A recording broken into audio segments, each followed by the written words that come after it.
Ito guys. Ito.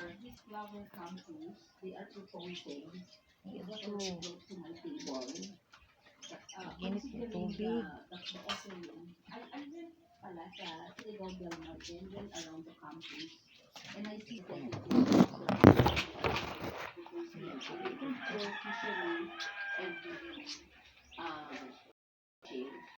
But I said,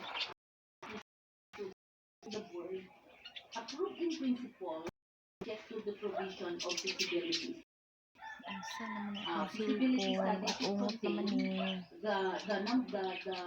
the need of province, the potential takers, the sustainability of the takers in the next 5 years, the presence of faculty, the presence of funding. So wala pa doon na parang cover. So sabi ko, provide the approval in principle that the board have given to SMSU is not a ticket to create a campus.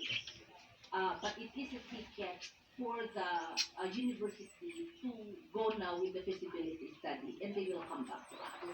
If the feasibility warrants the creation of a campus as determined by board, then we will be able to recommend to whoever legislator that indeed there is a need to create the campus. Mr. Chair, thank you.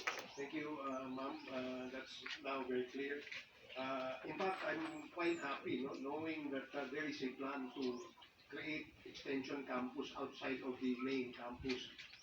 Kasi nga po, malaki ang probinsya at marami pong mga estudyante na nahihirapan bumiyahe. Ano mga guys? Namahaw na ba mo? May upagitaon guys. Ganita ko. Pares ko. Misudan. Sa online ni guys.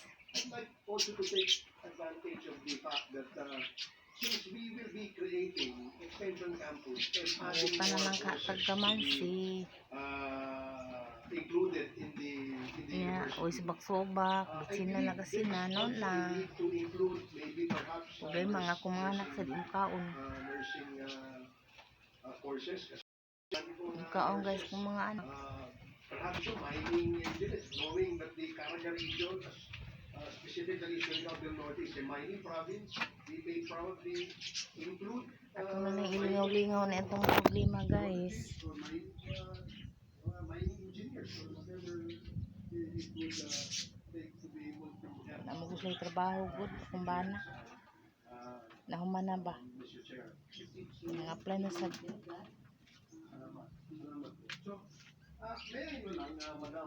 Na, kumisitas guys, oh. Ang bilis. Ang ginisitas guys, ang bilis, oh. Ang labong ba yan sa guys? Na.